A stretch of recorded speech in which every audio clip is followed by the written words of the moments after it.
November 12, 1943. A cramped office in the Bendler block, Berlin.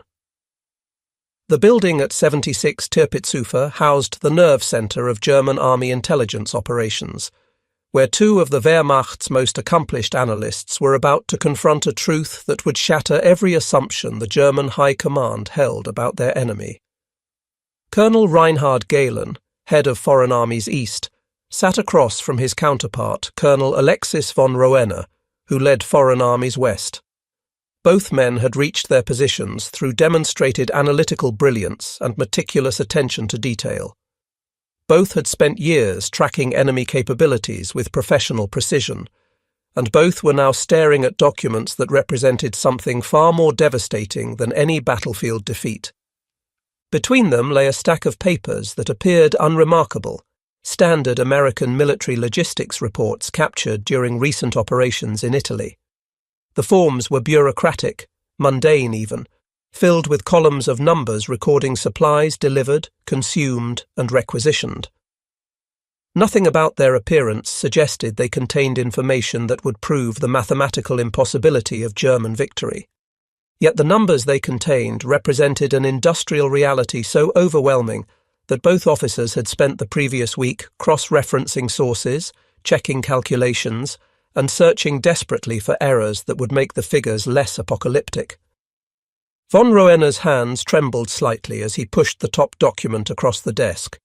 It was a simple supply requisition form from the American Fifth Army in Italy, listing monthly delivery targets for a single American corps operating in the Italian theatre. The form was stamped, dated, signed by multiple logistics officers, clearly authentic. Gehlen studied the figures in silence, his face growing pale as he absorbed their implications. The Americans were delivering more ammunition to one corps in 1 month than the entire Wehrmacht received on the Eastern Front during the same period. He looked up at von Roener, searching his colleague's face for some indication this was error or deception. Von Roener's expression offered no comfort. He had already worked through the same calculations, reached the same conclusions, and spent 3 sleepless nights hoping he was wrong. "This cannot be accurate," Gehlen said quietly, though his tone carried no conviction. He was not stating a belief, but expressing a wish, the desperate hope that reality might somehow be less terrible than the evidence suggested. Von Roener pulled another document from the stack. "I thought the same. This is a fuel delivery report for the same corps, covering a single month of operations. They received 3.2 million gallons of gasoline and 800,000 gallons of diesel." He paused, letting the numbers settle. "I compared this to our own fuel allocations. Army Group Centre, with 3 full armies and over 500,000 men, receives less fuel in a month than this one American corps." The two men had spent the past week engaged in exactly this kind of comparison, cross-referencing captured American documents with German logistics reports, POW interrogations with aerial reconnaissance data, agent reports from neutral countries with analysis of captured equipment.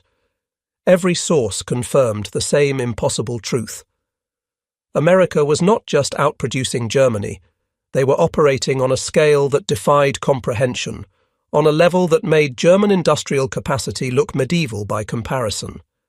The numbers told a story that no amount of courage, tactical brilliance, or ideological fervour could overcome. Germany was fighting against arithmetic itself, and arithmetic always wins. The journey to this moment of terrible clarity had begun months earlier, but its roots stretched back years into fundamental miscalculations about American industrial potential. The German intelligence services had tracked Allied industrial capacity since before the war, compiling reports on factory locations, production capabilities, and resource availability. But they had consistently, catastrophically, underestimated what America could achieve when fully mobilized. This was not mere incompetence.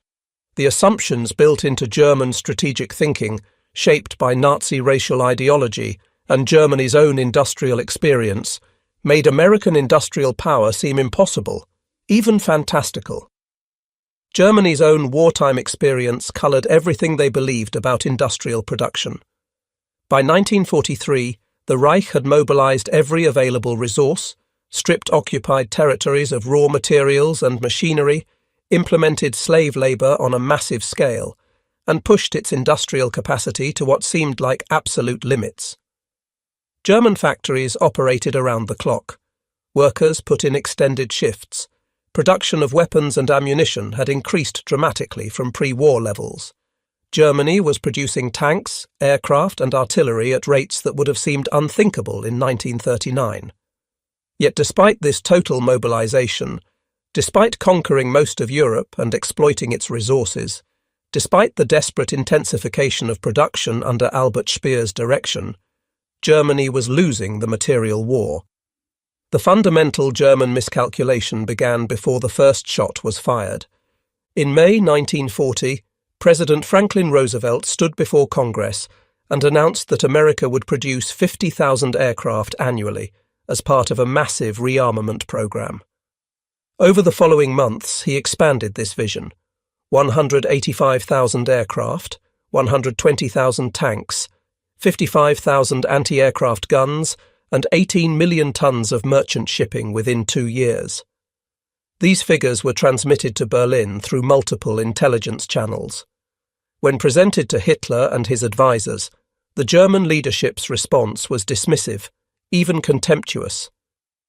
The numbers were obviously American propaganda, they concluded, designed to intimidate Germany and boost Allied morale.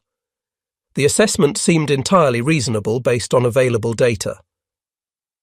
In 1939, American military aircraft production totaled fewer than 3,000 planes annually. The US Army ranked 18th in the world in size, smaller than Portugal's. American tanks were obsolete designs, few in number. The US Navy, while substantial, was divided between two oceans and focused on coastal defense rather than power projection. How could a nation with such limited military capacity suddenly increase production 60-fold in just 2 years? It violated every principle of industrial mobilization that German experience had established. Building factories took years. Training workers required months. Developing production techniques demanded extensive trial and error. Roosevelt's proclamation seemed like the fantasy of a desperate politician rather than achievable reality. Reichsmarschall Hermann Göring, head of the Luftwaffe and one of Hitler's closest advisors, reportedly laughed when he heard Roosevelt's announcement. While this account comes from secondary sources rather than contemporary German documents, multiple historians cite Göring stating that Americans could only make refrigerators and razor blades and could never produce the military equipment necessary to defeat Germany. Whether the exact quote is accurate, the sentiment it captured was certainly real. German leadership genuinely believed American industrial capacity was unsuited for military production. This assessment seemed supported by observable facts. America excelled at producing consumer goods, automobiles, household appliances. But military equipment required different expertise, different organizational structures, different engineering approaches. German industry had been preparing for war since 1933. How could American consumer goods manufacturers possibly match German military industrial capacity?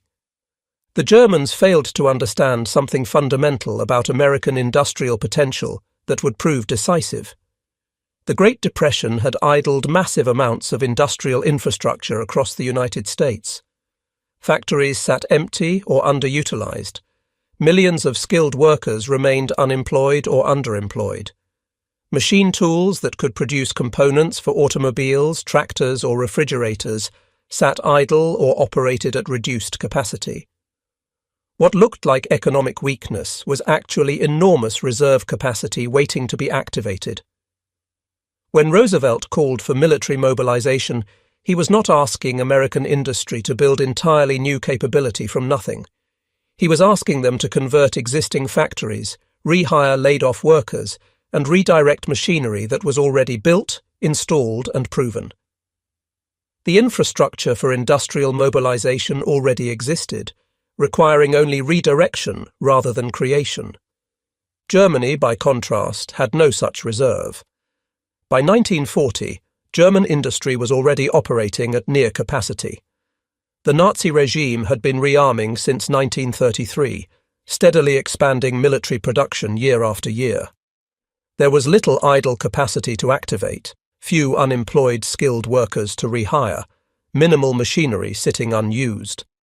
German expansion could only come through building new factories from scratch, conquering territories with existing industrial capacity, or exploiting slave labour. Each of these approaches took years to implement and faced inherent limitations. The fundamental difference in starting positions, American unused capacity versus German full utilization, meant that America could scale up production far faster than Germany could match, and on a far larger base. The German intelligence services, particularly Foreign Armies West under Colonel von Roene, had the institutional responsibility for tracking Allied capabilities. Von Roene came from aristocratic Prussian military lineage. His family had served Germany for generations. He embodied the professional Prussian officer class, methodical, detail-oriented, committed to objective analysis. His organization collected information from multiple sources, including Luftwaffe reconnaissance flights, signals intelligence from radio intercepts, agent networks operating in neutral countries, systematic interrogation of captured prisoners, and documents captured during military operations. Throughout 1941 and 1942, as America entered the war and began mobilizing, the intelligence picture reaching Berlin remained incomplete and confusing. Reports of American production capacity varied wildly depending on source and method. Some indicated massive increases in output, factories running multiple shifts, tens of thousands of aircraft rolling off assembly lines. Other reports suggested continued economic struggles, labor disputes, inefficient production methods, equipment of inferior quality. The German High Command chose to believe the more comforting assessments, the ones that aligned with their preconceptions about American weakness. This selective acceptance of intelligence was not unique to the Germans. All military organizations tend to favor information confirming existing beliefs over data challenging core assumptions. But in Germany's case, the cost of this cognitive bias would prove catastrophic. After all, Germany was winning in 1941 and early 1942. The Wehrmacht had conquered Poland in weeks, France in 6 weeks, Yugoslavia in 11 days. German forces occupied Norway, Denmark, the Netherlands, Belgium, most of France, significant portions of the Soviet Union. The Luftwaffe had proven itself the most formidable air force in the world. German tanks and tactical methods were clearly superior to those of any opponent. German U-boats were sinking Allied shipping faster than it could be replaced, or so Berlin believed.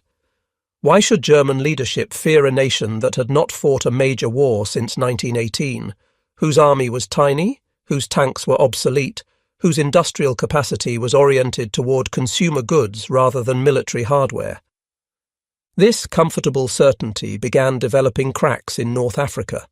When American forces landed in Operation Torch on November 8, 1942, German commanders expected to face inexperienced troops with inferior equipment who could be quickly defeated and pushed back into the sea.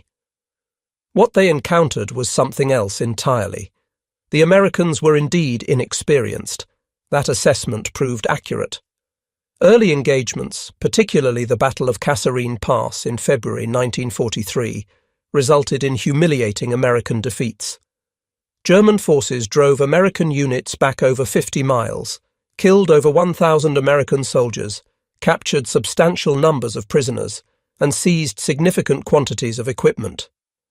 German tactical superiority was demonstrated conclusively.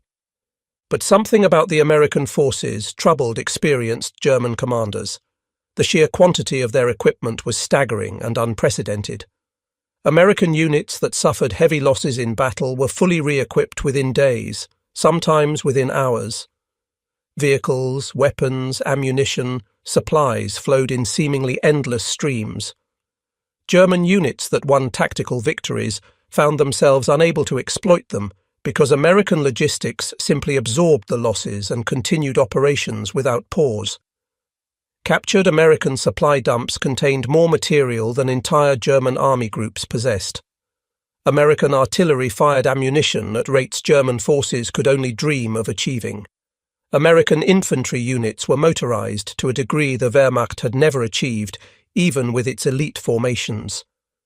General Erwin Rommel, commanding Axis forces in North Africa from February 1941 until his recall to Germany on March 9, 1943, began sending increasingly alarmed reports to Berlin.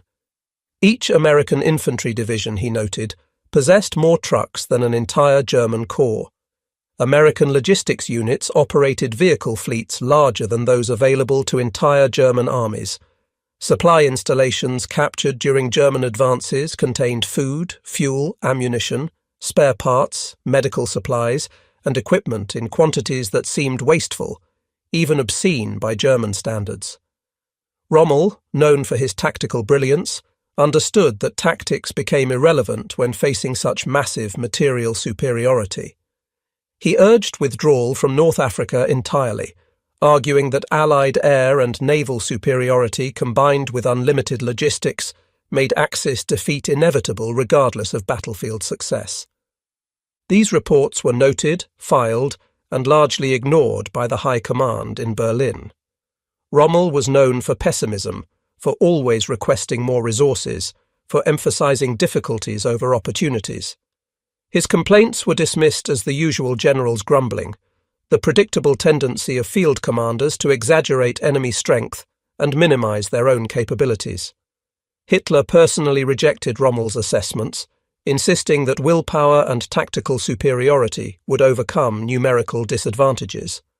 The Führer's worldview could not accommodate the possibility that industrial production might matter more than ideological commitment or military skill. But the intelligence analysts could not so easily dismiss what they were seeing. Throughout 1943, as the war turned decisively against Germany on multiple fronts, the volume of concerning data increased exponentially. After the surrender of Axis forces in Tunisia on May 13, 1943, German intelligence conducted systematic interrogation of the approximately 125,000 captured German soldiers among the 250,000 to 275,000 total Axis prisoners. The debriefing teams, operating from questionnaires developed by the intelligence services, sought to understand not just tactical details of the fighting, but broader patterns of Allied, particularly American, military capability. The stories these prisoners told were remarkably consistent across rank, unit, and experience level. Every interrogated prisoner described American supply abundance that seemed wasteful by German standards. They spoke of entire meals being thrown away because soldiers did not like the taste. They described American vehicles being abandoned after minor mechanical problems because it was easier to requisition a new one than repair the old. They recounted seeing supply dumps larger than anything in the German army, containing food, ammunition, fuel, equipment in quantities that appeared unlimited. Medical supplies were available in abundance, including sulfur drugs that were increasingly scarce in Germany. Captured prisoners received better food as POWs than they had eaten as soldiers. Some accounts seemed so extreme that interrogators initially suspected exaggeration or Allied propaganda. But the consistency across hundreds of independent interrogations made dismissal impossible. Officers and enlisted men, paratroopers and infantry, tank crews and artillerymen all told the same stories of overwhelming American material superiority. More significantly, these accounts matched what German forces were experiencing on other fronts. In Sicily, captured in July and August 1943, German forces encountered similar patterns. In Italy, where Allied forces landed in September 1943, the pattern repeated. Everywhere German forces engaged Americans, they found enemies with seemingly unlimited supplies. These prisoner accounts, while concerning, could theoretically be dismissed as subjective impressions, exaggerated by defeated soldiers trying to explain their failure. But then the captured documents began arriving in Berlin in greater numbers, and these could not be dismissed. Unlike POW accounts, supply documents were clinical, bureaucratic, undeniable. They were not meant to impress or intimidate. They were simply the routine paperwork of American military logistics, the mundane forms that tracked supplies through the military distribution system. And the numbers they contained were apocalyptic for German strategic planning. One particular document proved especially illuminating, a monthly supply report from an American Army Corps operating in Italy during autumn 1943. The report, stamped and signed by multiple logistics officers, listed deliveries and consumption for the month. The Corps consisted of approximately 80,000 men, comparable in size to a German Army Corps. But the comparison ended there. The American Corps had received 3.2 million gallons of gasoline and 800,000 gallons of diesel fuel during the month. Colonel Galen compared this to fuel allocations for German forces on the Eastern Front. Army Group Center, consisting of multiple corps with several 100,000 men, received less total fuel in a month than this single American Corps. The disparity was not marginal. It was a difference of kind rather than degree. The ammunition figures in the same report were even more devastating. The American Corps had received 15,000 tons of artillery ammunition during the month. German Corps received perhaps 2,000 tons during the same period, and that was considered adequate supply. The Americans were firing shells at 7 times the German rate, and crucially, this was sustainable. This was not some special preparation for a major offensive where supplies were concentrated for a brief period. This was normal operating procedure, the routine monthly supply for regular operations. The implications were staggering. American artillery could provide fire support at rates that would exhaust German ammunition supplies in days, and they could maintain this indefinitely. The vehicle replacement figures told an equally disturbing story.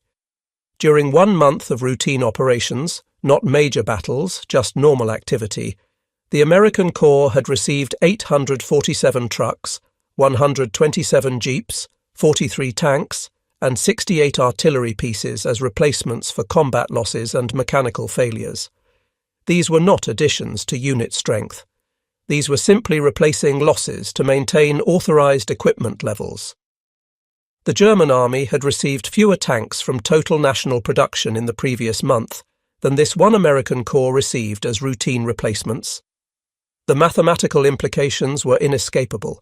If America could replace losses at this rate for one corps, and they had dozens of corps deployed across multiple theatres, then their total logistics capacity exceeded German production by orders of magnitude. Colonel von Roener approached these documents with the methodical precision that had made him one of Germany's most respected intelligence officers. He was an aristocrat from a family that embodied Prussian military tradition, but he was also a professional analyst trained to evaluate evidence objectively regardless of personal preferences. The captured American documents represented hard data that could be quantified, compared, and analyzed. He began calculating systematically. If one American corps consumed supplies at this rate, and the United States had deployed dozens of such corps across the Mediterranean, Pacific, and preparing for operations in Western Europe, then the total American logistical capacity was beyond anything Germany could match or even imagine. Von Roener requested additional intelligence on American industrial production from all available sources. What came back over the following weeks was compiled from multiple independent sources. Agent reports from Switzerland and Sweden, where German intelligence maintained networks, neutral country trade statistics that could be analyzed for patterns, technical manuals captured with American equipment that listed manufacturer details and serial numbers, analysis of equipment serial numbers from captured vehicles and weapons that allowed production volume estimates, and open-source intelligence from American newspapers and magazines that published information about factory expansion and production achievements. Each source had limitations and potential for error, but when multiple independent sources confirmed the same basic picture, the conclusions became undeniable. The American tank production story proved particularly revealing and disturbing. In 1941, America had produced approximately 4,021 tanks. German intelligence had documented this figure and considered it unimpressive. Germany produced more. The German assessment seemed reasonable. America was clearly behind in military preparation, just as expected.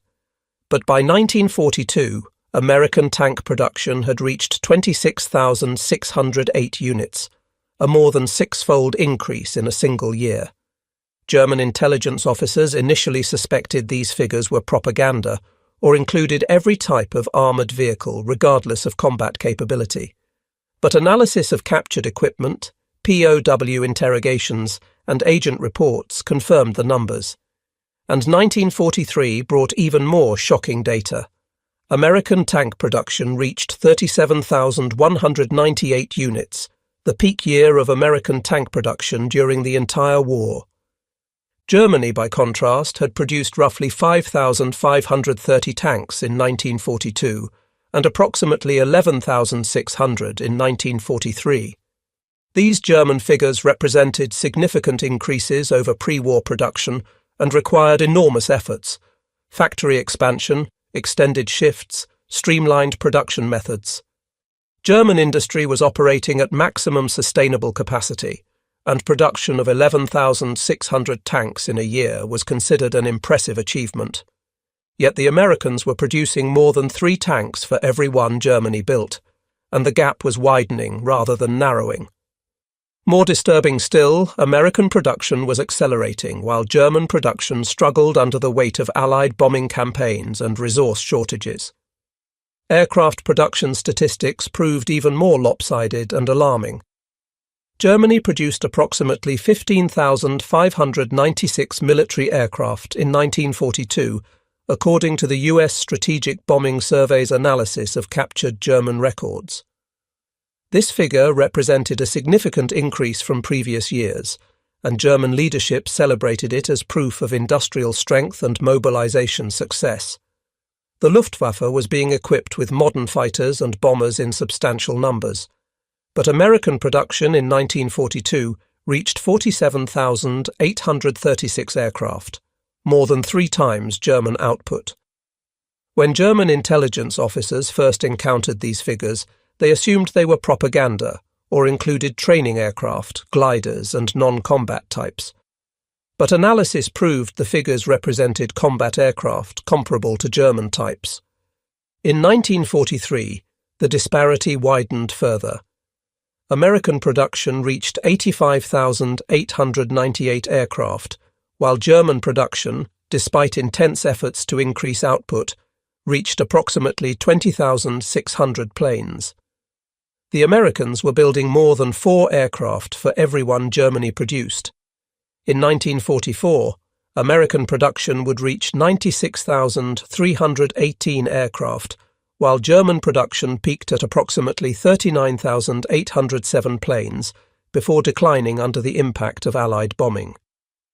By war's end, the United States would produce approximately 300,317 military aircraft total, a figure that exceeded even Roosevelt's ambitious 1940 projections.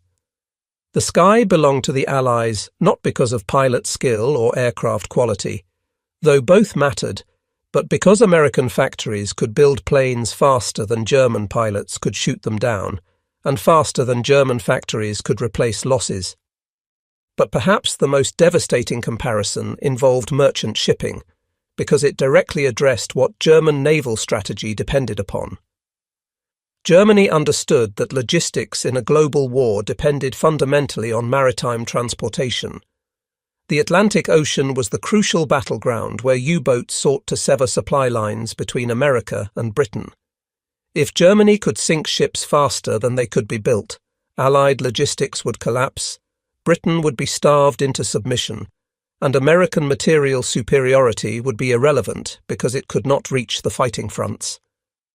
The U-boat campaign was Germany's answer to American industrial capacity. Destroy the ships, and production numbers become meaningless. Germany tracked Allied shipping losses meticulously. In 1942, German U-boats achieved their greatest success, sinking 1,322 Allied ships totaling 6.3 million tons. This seemed like devastating success, the highest annual total of the war. Surely the Allies could not sustain such losses indefinitely. The Battle of the Atlantic appeared to be tilting toward Germany. U-boat commanders were celebrated as heroes, their successes prominently featured in German propaganda. Admiral Karl Dönitz, commander of the U-boat fleet, confidently predicted that sustained sinking rates would force Allied surrender before American industrial production could become decisive. Yet despite these massive losses, Allied shipping capacity increased throughout 1942. How was this possible? The answer lay in American shipbuilding capacity that defied all German understanding of industrial production. The captured documents and intelligence reports included increasing references to Liberty ships, a standardized cargo vessel design that American shipyards were producing at extraordinary rates. Initially, German intelligence dismissed reports of Liberty ship production rates as obvious propaganda, too absurd to credit. The claims stated that American shipyards were building these 10,000-ton cargo ships in an average of 42 days from keel laying to launch. Some were reportedly built in less than 2 weeks. This was impossible according to everything German naval architects understood about shipbuilding. Ship construction was a slow, methodical process taking months or years. Each vessel was essentially custom-built, with thousands of parts fabricated and assembled by skilled craftsmen. The welding alone for a 10,000-ton ship would take many weeks. Claims of construction times under 6 weeks violated every known principle of ship construction. Yet prisoners of war consistently reported seeing dozens of Liberty ships in American ports. Captured documents referenced Liberty ship serial numbers in the thousands. Luftwaffe reconnaissance flights of American coastal areas, limited though they were, photographed shipyards with multiple similar-looking vessels in various stages of construction. Agent reports from neutral countries confirmed massive American shipbuilding expansion. Von Roener requested a technical assessment from German naval intelligence, asking experts to evaluate whether the reported Liberty ship production rates were theoretically possible. The response confirmed the impossible. American shipyards were indeed producing Liberty ships at the reported rates using revolutionary construction methods. Instead of traditional riveting, Americans employed welding throughout, which was faster but required different skills. Instead of building ships sequentially from keel up, they prefabricated entire sections in parallel. Bow sections, stern sections, deck sections, engine rooms, all built simultaneously in different areas of the shipyard, then assembled like enormous building blocks.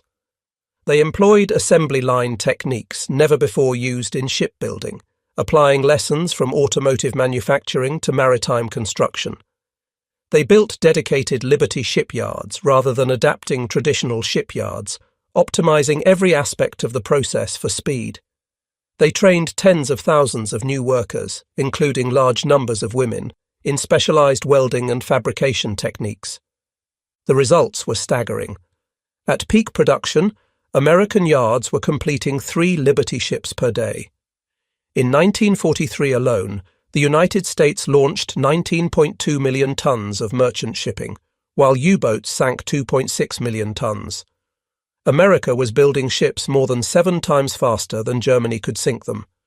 Individual Liberty ships could be sunk, individual convoys could be attacked, but the overall mathematics were devastating for German strategy. Even if U-boats achieved unprecedented success rates, even if every U-boat patrol resulted in multiple sinkings, American production would still exceed losses by enormous margins. The Battle of the Atlantic was being lost not through any failure of U-boat tactics or crew courage, but through simple arithmetic. Germany could not sink ships fast enough to prevent the American industrial avalanche from reaching Europe. 2 specific Liberty ships illustrated American production capability with crystalline clarity. The SS Robert E. Peary was built in 4 days and 15.5 hours in November 1942, from keel laying to launch. The SS Joseph N. Thiel was built in 10 days in September 1942. German naval intelligence officers reviewing these reports initially assumed they were propaganda fabrications, but multiple sources confirmed the vessels existed and the construction times were accurate. The Maritime Commission itself acknowledged these were special incentive ships built as publicity stunts, with extensive prefabrication done before keel laying and significant fitting-out work after launch. These extreme records were not repeated because they proved inefficient for routine production. But even acknowledging these caveats, the fact that American shipyards could build ocean-going cargo vessels in days rather than months demonstrated a level of industrial capacity that Germany could not match. These revelations accumulated throughout 1943 like hammer blows against German strategic planning. Each new piece of intelligence confirmed and amplified the picture of overwhelming American industrial superiority. Colonel Gehlen, whose responsibilities focused on the Eastern Front, began analyzing American industrial infrastructure through available sources: technical publications, pre-war industrial surveys, open-source information from American newspapers and trade journals. What he found explained how such production was possible, but made the strategic situation even more hopeless for Germany. The fundamental asymmetry was overwhelming. The United States possessed approximately 41% of the world's total industrial capacity, according to pre-war assessments. Germany, even after conquering most of Europe and exploiting the industrial capacity of France, Belgium, Czechoslovakia, and other occupied territories, controlled perhaps 12% of global industrial capacity. But crude capacity percentages told only part of the story. American industry was characterized by scale and efficiency that German industry could not match even when operating at theoretical maximum output. The reasons were structural and systemic, not merely matters of effort or organization. A captured American technical manual for tank production proved particularly enlightening for German analysts trying to understand how American production achieved such scale. The manual, intended for factory foremen and production supervisors, described production processes at the Chrysler Tank Arsenal in Detroit. The facility employed 10,000 workers producing M4 Sherman medium tanks on assembly lines based directly on automotive manufacturing principles. Peak monthly production at this single facility reached 896 tanks in December 1942, with sustained monthly production in the 600 to 800 range. By comparison, the entire German tank industry in early 1943 spread across multiple facilities using skilled craftsmen and traditional manufacturing methods, produced approximately 600 tanks per month total. One American factory equaled the output of Germany's entire national tank production, and this was just one of multiple American tank production facilities. The manual revealed production methods that German industry had never implemented at such scale. Tanks moved down assembly lines just like automobiles.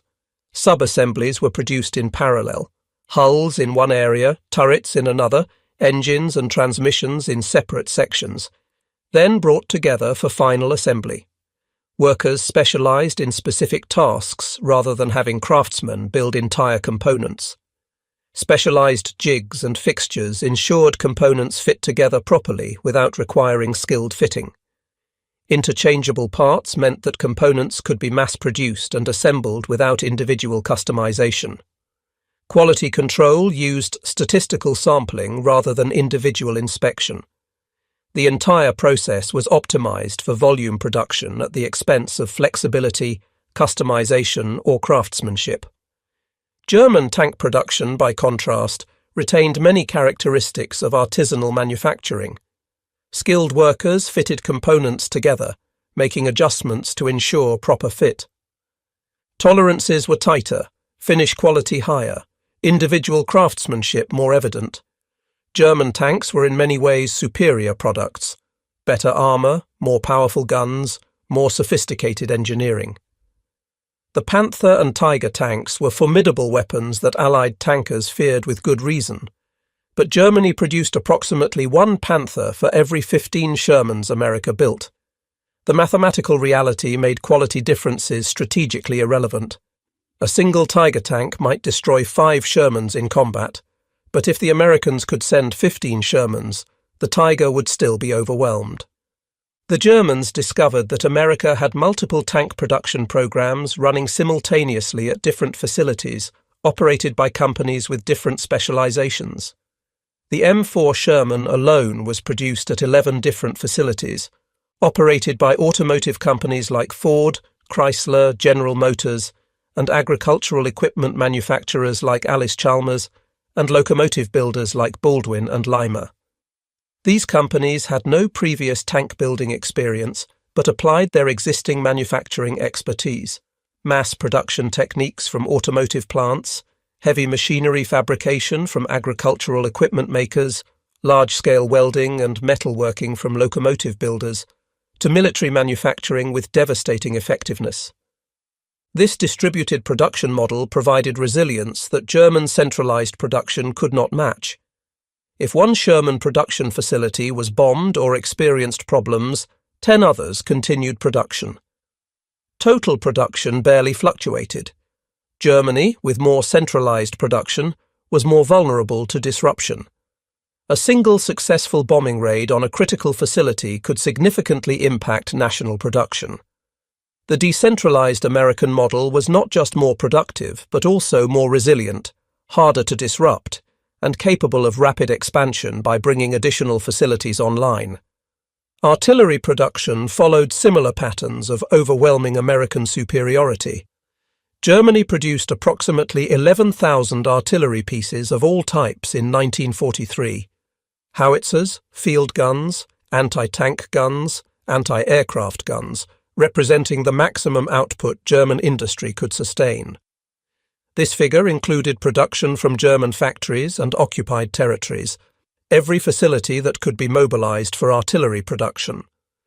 America produced approximately 43,000 artillery pieces in the same year, nearly 4 times German output, while simultaneously supplying Britain, the Soviet Union, and other allies with thousands more pieces through Lend-Lease programs. German forces in combat noted that American artillery support was overwhelming, not because of any technical superiority. German artillery pieces were often superior in design, but simply due to volume. American artillery units fired support missions that consumed more ammunition in hours than German units received in weeks. This was not tactical excellence or better fire control. It was industrial capacity translated directly to battlefield firepower. Truck production represented perhaps the starkest and most operationally significant comparison between American and German industrial capacity. Modern military operations require transportation. Armies move on wheels and rails. Supplies must be transported from ports or railheads to fighting units. Wounded must be evacuated. Troops must be moved to threatened sectors. Artillery must be positioned and repositioned. In short, military effectiveness in modern warfare depends fundamentally on logistics mobility, and logistics mobility depends on motor vehicles. The Wehrmacht remained partially horse-drawn throughout the entire war, with hundreds of thousands of horses providing transportation for artillery, supplies, and equipment. This was not a romantic attachment to traditional methods or cultural preference for horses. It was simple lack of sufficient motor vehicles. Germany produced approximately 100,000 trucks in 1943, a figure that had to serve both military and essential civilian needs. The Wehrmacht never achieved complete motorization. Infantry divisions typically had their artillery and heavy equipment horse-drawn. Supply columns relied heavily on horse-drawn wagons. Only elite formations like panzer divisions were fully motorized, and even these often experienced vehicle shortages. America produced approximately 620,000 trucks in 1943, almost all for military use. American Lend-Lease programs delivered 427,284 trucks to the Soviet Union alone during the entire war, more than Germany's total truck production for all purposes during the entire conflict. Every American infantry division had more organic transport capacity than a German panzer division. American supply units operated vehicle fleets larger than those available to entire German armies. This disparity in logistics capability had direct and measurable battlefield consequences that German commanders observed with increasing alarm. American forces could concentrate supplies for offensive operations at speeds German forces could not match. When American units advanced, they maintained supply lines through massive motor transport efforts that delivered fuel, ammunition, food, and spare parts continuously. The Red Ball Express, established after the Normandy invasion to supply advancing Allied armies, illustrated American logistics capacity at scale. The operation deployed 5,958 vehicles at peak, running in continuous convoys on dedicated one-way roads. Record single-day tonnage reached 12,342 tons on August 29, 1944, with sustained averages of 12,500 tons daily during peak periods. This single-supply convoy operation moved more tonnage per day than the entire German army in Western Europe received through all sources. German commanders observing this logistical operation through intelligence reports understood they were witnessing something unprecedented in military history. The Red Ball Express was not even America's primary supply system. It was an emergency measure implemented when rapid advances outran conventional supply methods. Yet this emergency backup system exceeded German logistics capacity. When German forces attempted similar supply convoys, they faced fuel shortages, vehicle breakdowns, Allied air attacks, and organizational problems. American convoys operated continuously despite all these same challenges, simply overwhelming problems through sheer scale. If one truck broke down, another took its place. If one convoy was attacked, another followed. The material superiority was so overwhelming that operational challenges became mere inconveniences rather than insurmountable obstacles. The captured documents also revealed American petroleum industry capacity, and this proved particularly devastating to German strategic calculations. Germany had faced chronic fuel shortages since the start of the war. The nation lacked significant domestic oil production, depending instead on synthetic fuel production from coal through the Fischer-Tropsch process and imported oil from Romanian fields. The synthetic fuel program represented a massive industrial effort, consuming enormous resources and electrical power to produce gasoline and diesel from coal. Romanian imports required maintaining control of the Balkans and protecting supply lines.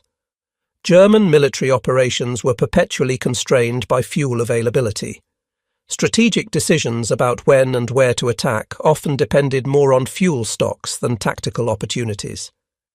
The 1942 German offensive toward the Caucasus was motivated primarily by the need to capture Soviet oil fields, not territorial ambitions or strategic positioning. American forces, by contrast, operated without any fuel constraints whatsoever.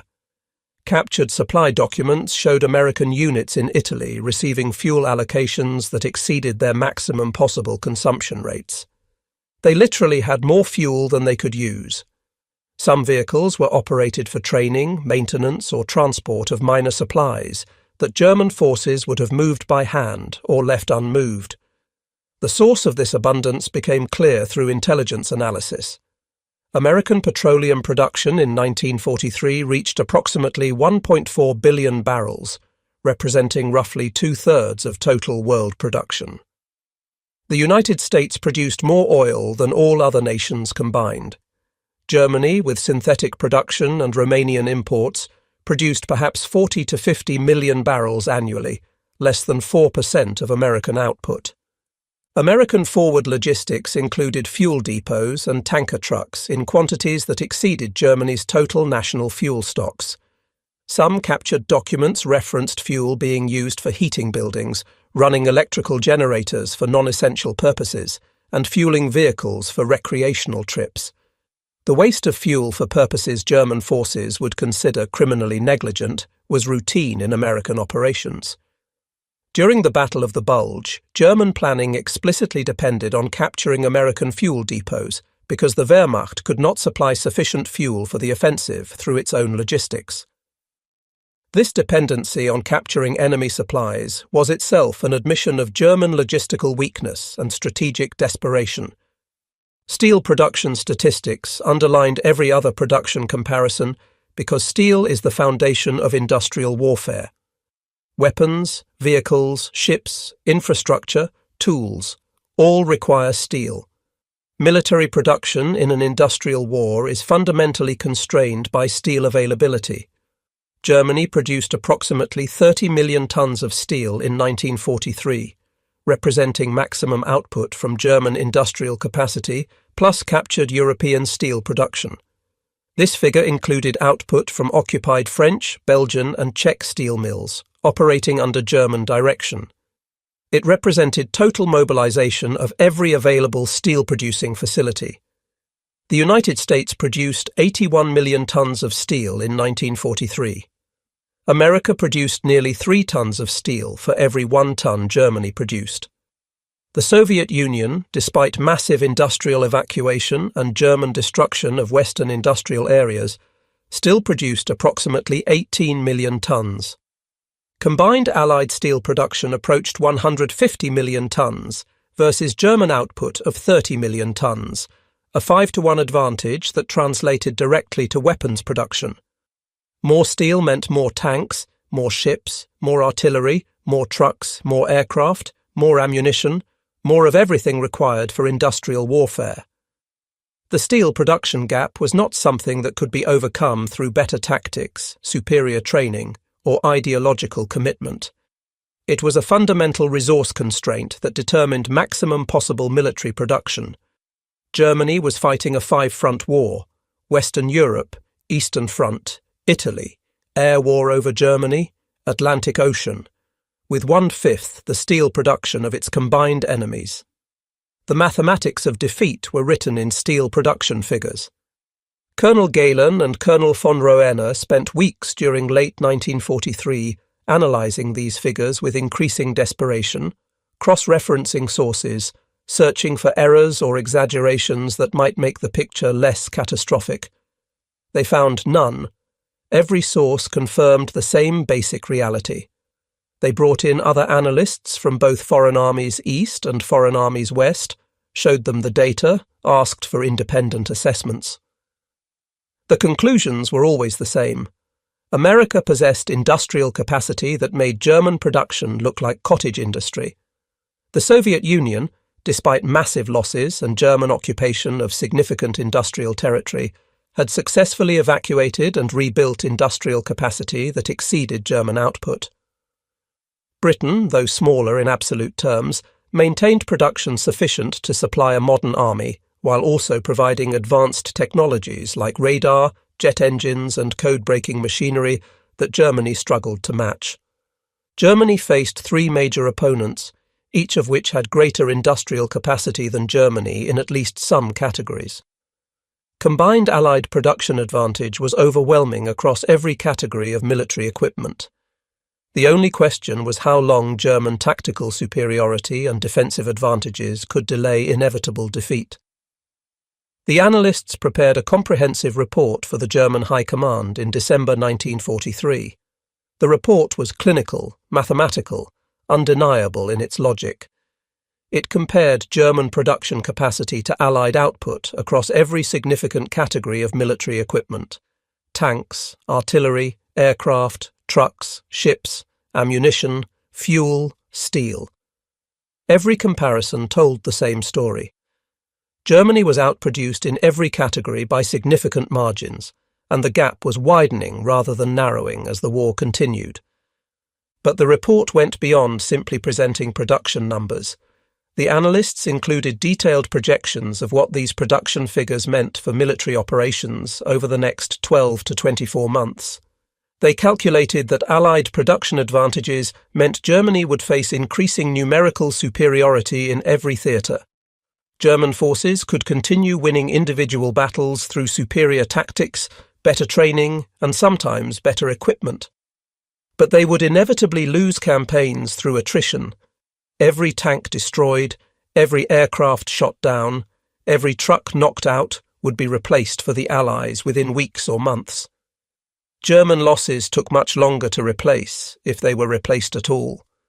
The mathematics of attrition warfare inexorably favoured the side with industrial capacity to sustain losses indefinitely, and that side was not Germany. The report included projections for 1944 and beyond. If current production trends continued, by mid-1944, Allied forces would achieve numerical superiority ratios of 3-to-1 or greater in most combat categories. By 1945, ratios would likely reach 5-to-1 or higher in many categories. German forces, no matter how well trained or tactically proficient, could not sustain combat against such numerical odds indefinitely. Quality advantages in individual weapon systems became irrelevant when facing 5 times as many enemy weapons. Even if German forces maintained their tactical superiority, even if they won every engagement, the cumulative losses would eventually destroy the Wehrmacht through simple attrition. Available manpower was finite. Industrial capacity was constrained. Territory was being lost rather than gained, reducing access to resources. The trajectory pointed inexorably toward defeat. The report concluded with mathematical certainty that Germany could not win the war through military means given current industrial balance. This was not defeatism or political opinion. It was objective analysis based on verified data. The conclusion was professional assessment that should have informed strategic decision-making. The analysts expected the High Command to use this information to develop realistic strategic options. Perhaps Germany could seek diplomatic solutions while still holding significant territory and maintaining some bargaining position. Perhaps resources could be reallocated to focus on defensive operations that might extend the war while seeking political settlement. Perhaps the information could inform decisions about which territories to prioritize holding and which to yield. At minimum, realistic understanding of the situation might prevent wasteful offensive operations that consumed irreplaceable resources without achieving strategic objectives. Colonel von Roehner presented this report to his superiors in the High Command with full knowledge of its controversial implications. He was not a defeatist. His professional record demonstrated commitment to German victory. He was not a traitor. His Prussian military heritage and personal honour were beyond question. He was a professional intelligence officer presenting accurate analysis so that leadership could make informed decisions. He expected disagreement, perhaps anger at the unwelcome conclusions. What he encountered was something worse: complete rejection of the analysis itself. Hitler refused to accept the report's conclusions, calling them defeatist propaganda, undermining German morale. He argued that German willpower, superior tactics, and impending technological advances would overcome numerical disadvantages. He cited historical examples of smaller forces defeating larger ones through skill and determination: Frederick the Great's victories when outnumbered, Hannibal's victories over Rome, Napoleon's early campaigns. He insisted that Allied production figures were exaggerated for propaganda purposes, that American equipment was inferior and would fail in combat, that Soviet industry would collapse under continued German pressure, that Britain was near economic exhaustion. Other commanders and Nazi leadership figures reacted similarly. They pointed to continuing German tactical victories, to superior German weapons like the Panther tank and the Me-262 jet fighter, to the defensive advantages of fortified positions.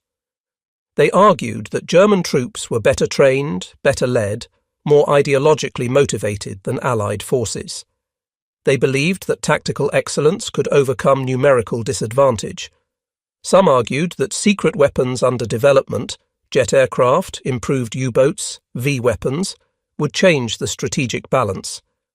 Von Roehner attempted to explain that tactics became irrelevant against overwhelming material superiority, that quality differences disappeared when facing 5 times as many enemies, that even the best troops could not fight effectively without fuel, ammunition, and replacement equipment. His arguments were dismissed as defeatism. The report was filed and ignored. The German High Command's rejection of these intelligence assessments represented a fundamental failure to understand how modern industrial warfare worked. Military traditions from previous centuries emphasized courage, skill, leadership, tactical brilliance as the decisive factors in warfare. These qualities had won wars for thousands of years. Individual warriors with superior training could defeat larger numbers of inferior opponents. Superior tactics could overcome numerical disadvantages. Brilliant commanders could achieve victory through maneuver and deception. But World War II was different from all previous conflicts. It was the first truly industrial total war where victory depended more on factory output than battlefield prowess. The nation that could produce more tanks, planes, guns, ammunition and supplies would win through simple attrition, regardless of tactical considerations. Germany's military leadership, trained in traditional Prussian military methods, could not psychologically accept this new reality. But some German officers did understand. General Heinz Guderian, one of Germany's greatest tank commanders and theorists of armoured warfare, wrote in his memoirs about studying captured American equipment and supply documents. He concluded that Germany was fighting an enemy with unlimited industrial resources and that victory was impossible under these circumstances. Field Marshal Erwin Rommel reached similar conclusions after fighting British and American forces in North Africa, Italy, and France. He noted in letters to his wife and in official reports that German tactical superiority meant nothing against enemies who could replace losses immediately, while German units fought with steadily dwindling resources. In 1944, he would be driven to participation in the plot against Hitler, partly from this recognition that the war could not be won militarily. Albert Speer, appointed Reich Minister of Armaments and War Production in February 1942, understood the production gap and worked frantically to increase German output. He achieved significant increases through rationalization of production, better resource allocation, and ruthless exploitation of slave labor. German production increased substantially under his direction. 1943 and 1944 saw peak German output in most categories. But Speer knew his efforts were insufficient. After Allied bombing of synthetic oil facilities began in May 1944, Speer concluded the war was economically lost. The May 12, 1944 bombing of the Leuna synthetic oil plant was, in Speer's later words, the day the technological war was decided. He would later state, "On that day, it was clear to everyone in German industry that they had lost the war."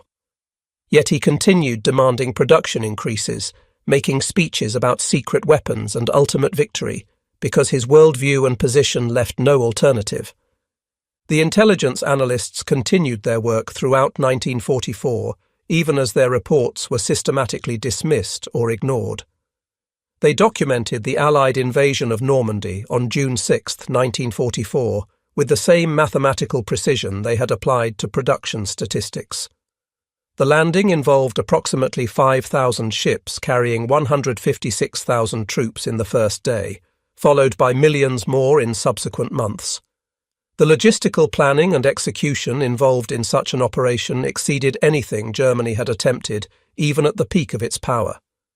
The artificial Mulberry harbours deployed to support the invasion, temporary harbours built in Britain, towed across the English Channel, and assembled off the Normandy coast, represented engineering and industrial capacity that German forces could not match. Each Mulberry harbour was roughly the size of Dover Harbour, Britain's major port, but built specifically for this invasion and considered expendable. Within weeks of the landing, Allied forces were receiving supplies through these artificial harbours at rates that would have sustained the entire Wehrmacht. Supply depots established in Normandy contained more material than existed in all of Germany.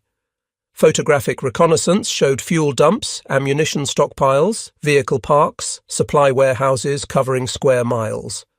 Allied logistics operated at scales that made German supply operations look primitive. American combat units consumed supplies at rates German forces could not imagine sustaining.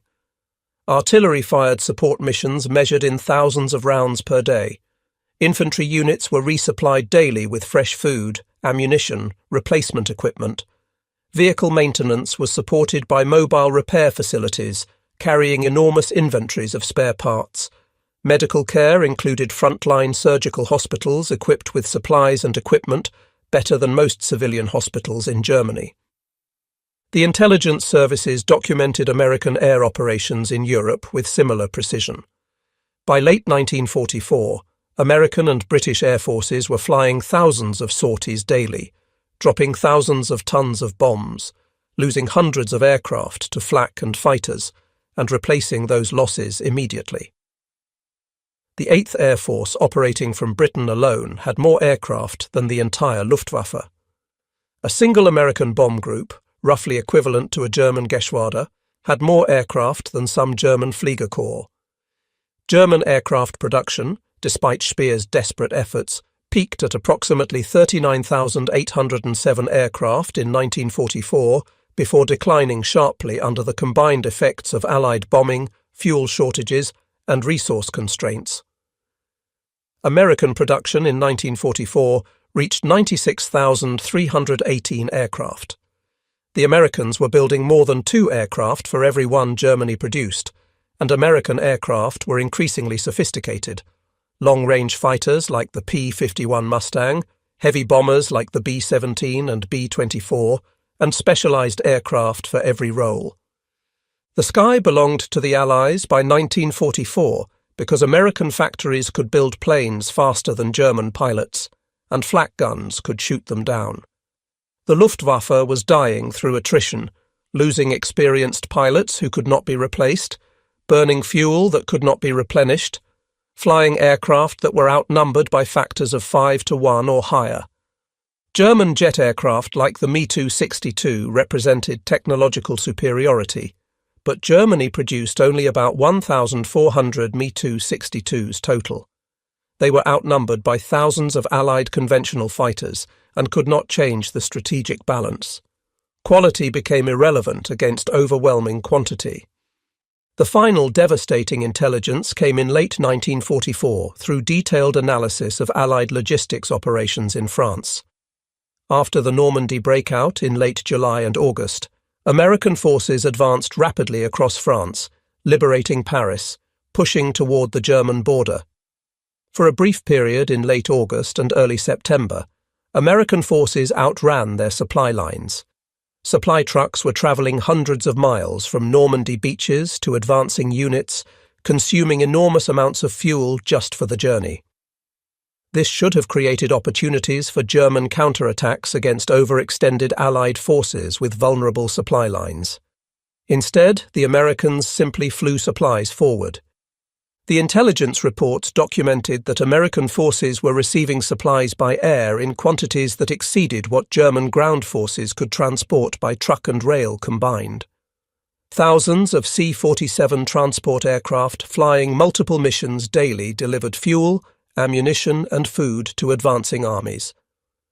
During the period when ground supply was constrained, American transport aircraft delivered thousands of tons of supplies daily. This air supply capability alone exceeded Germany's entire logistics capacity. The analysis was devastating.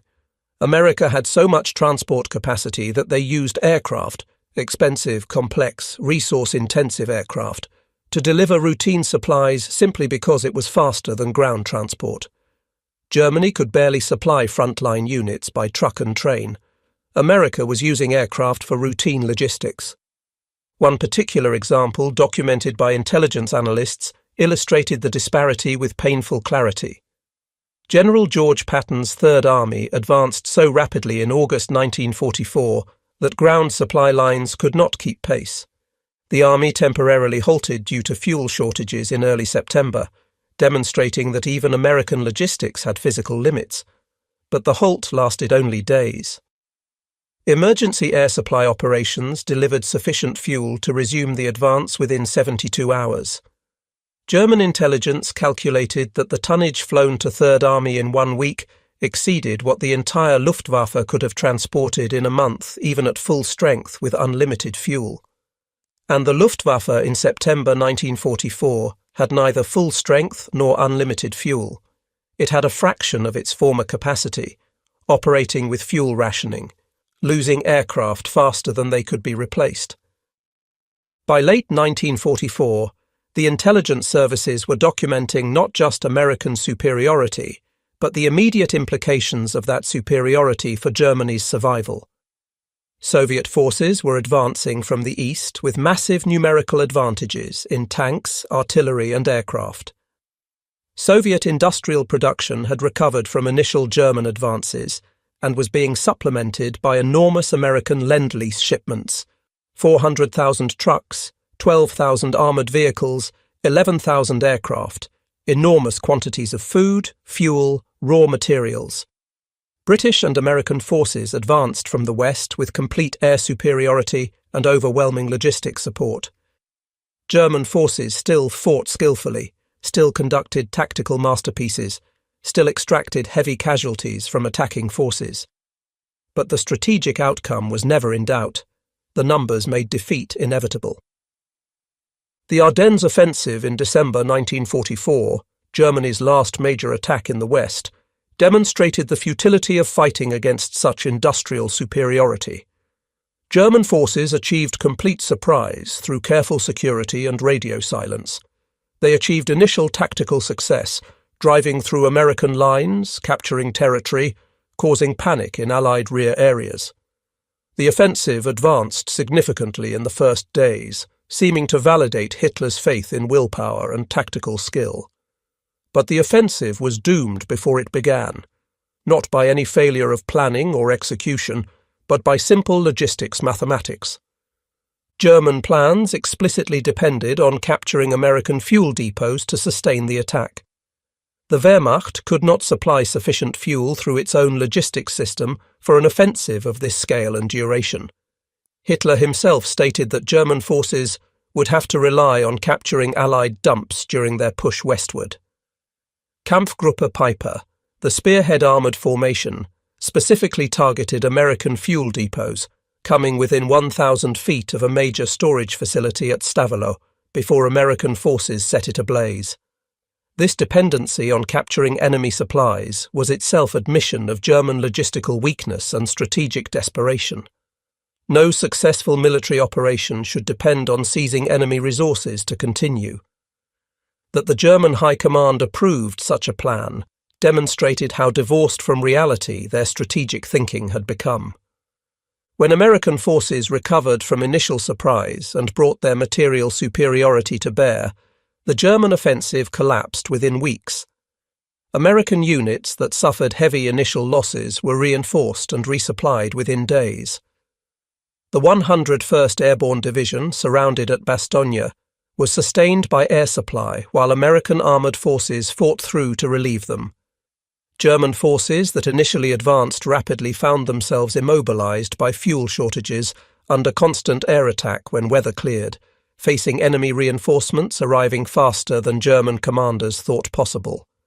The offensive consumed Germany's last operational reserves of fuel, armour, and experienced troops for no strategic gain whatsoever.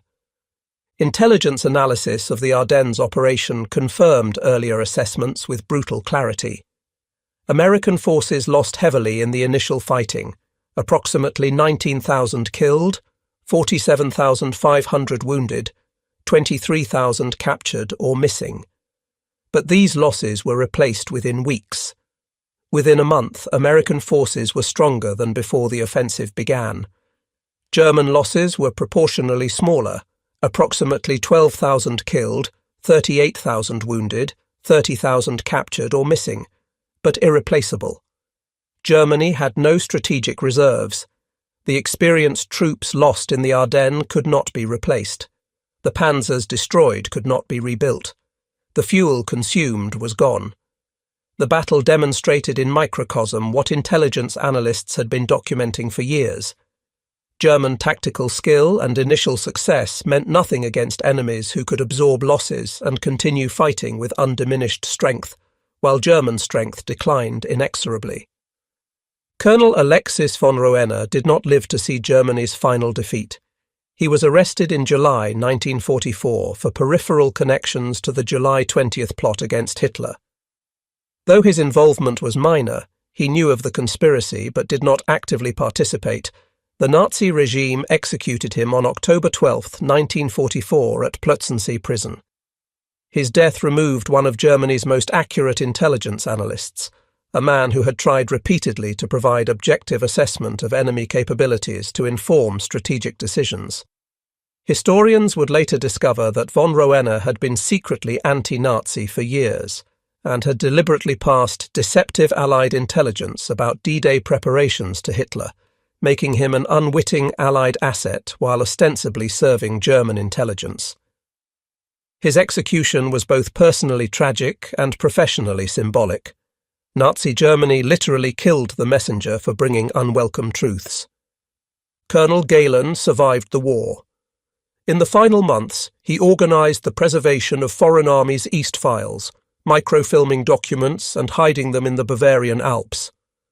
After German surrender, he contacted American forces and offered his intelligence files and expertise. The Americans, recognizing the value of his knowledge about Soviet forces as the Cold War began, employed him. He would later lead West German intelligence services, his analytical capabilities recognized even by former enemies. The Foreign Army's East files he preserved became valuable intelligence assets for the Western Allies. The story of German intelligence analysis during World War II reveals profound truths about modern warfare that remain relevant decades later. Industrial capacity determines victory in total war between modern industrial nations. Courage, skill, tactical brilliance, ideological fervour. All these matter, but they cannot overcome overwhelming material disadvantage. The Germans discovered this truth through careful analysis of captured American supply documents, systematic production statistics, and rigorous mathematical calculation. They presented this truth to their leadership repeatedly throughout 1943 and 1944. Their warnings were ignored because accepting them meant accepting inevitable defeat. The captured American supply charts and logistics documents that so shocked German analysts in late 1943 were not secret weapons or classified technologies. They were mundane bureaucratic paperwork, routine accounting of supplies received and consumed, standard military logistics documentation. Their power lay not in revealing secrets, but in demonstrating reality. America could produce, transport, and consume military supplies at scales Germany could not match. This simple truth, confirmed through careful intelligence analysis, determined the war's outcome more surely than any battle. Logistics is the unglamorous but essential foundation of military power. An army without fuel cannot move.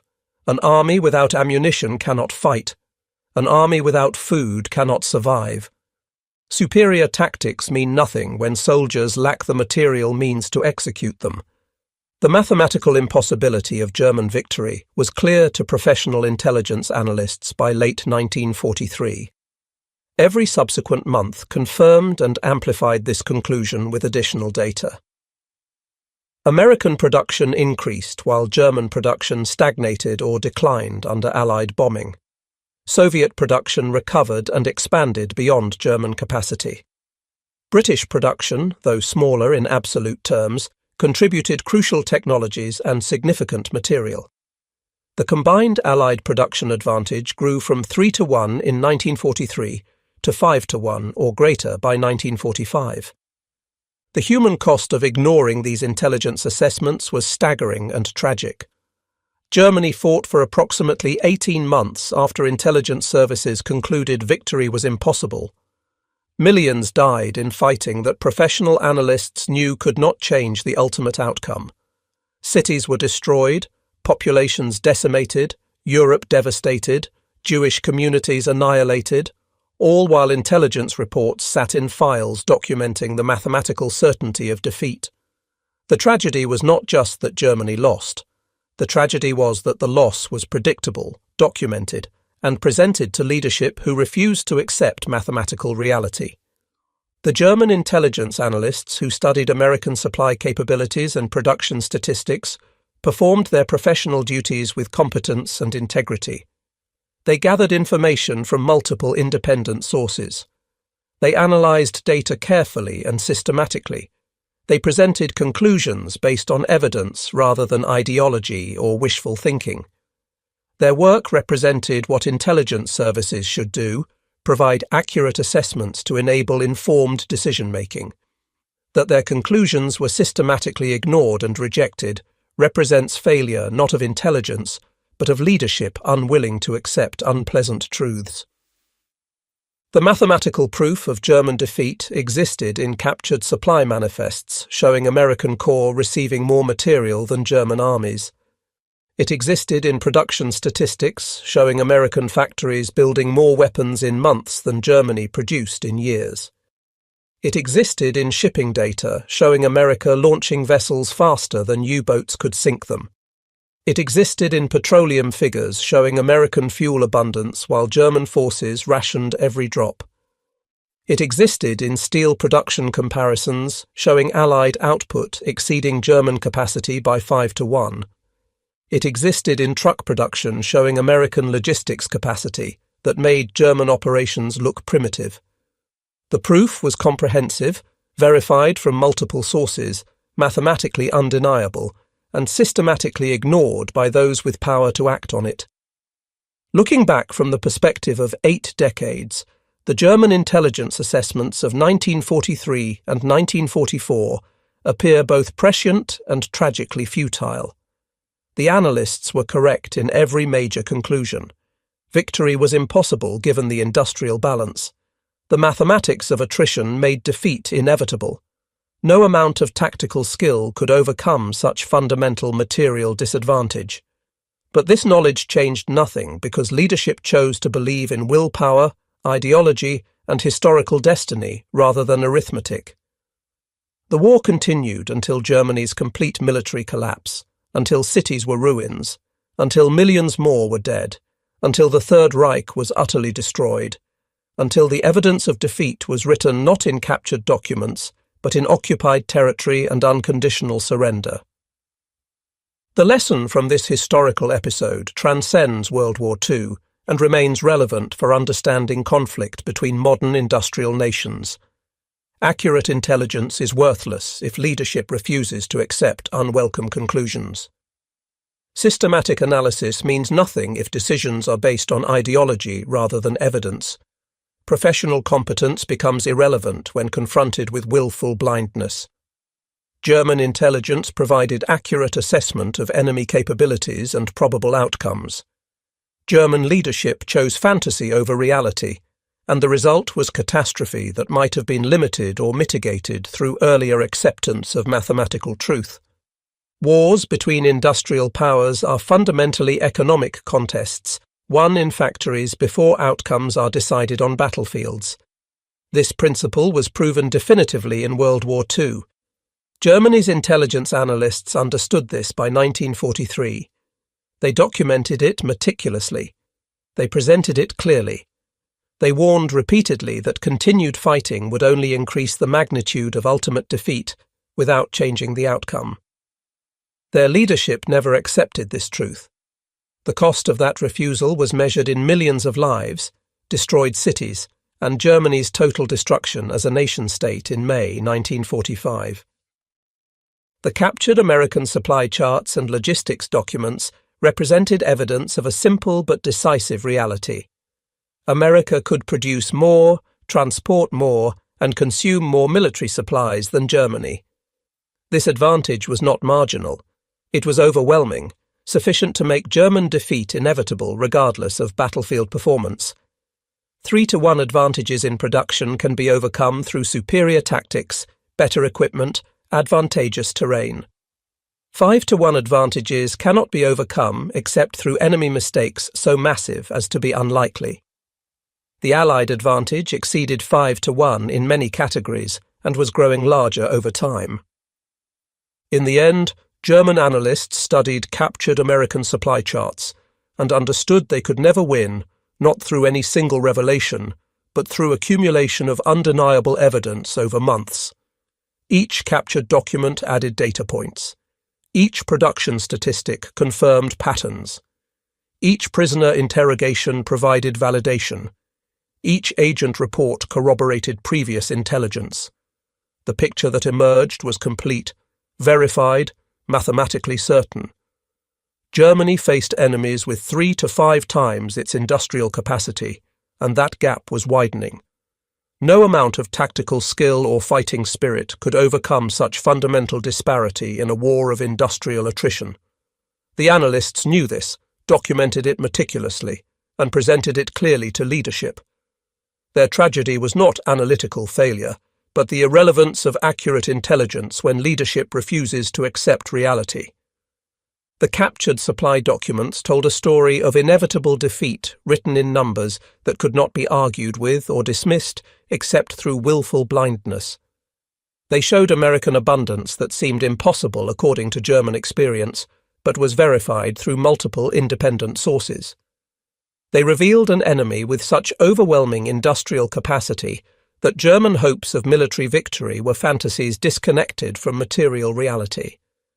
The only question remaining by late 1943 was how long Germany would deny what the numbers made clear, how many more would die before arithmetic replaced ideology as the basis for strategic decisions. That question was answered on May 7, 1945, when Germany surrendered unconditionally, defeated not primarily by military force, but by the mathematical certainty that industrial capacity determines victory in modern war. The intelligence analysts who first studied those captured supply documents in late 1943 had understood this truth 18 months earlier. They had tried to warn their leadership. They had presented the evidence. They had shown the mathematics. Their warnings were ignored, and millions paid the price for that willful blindness.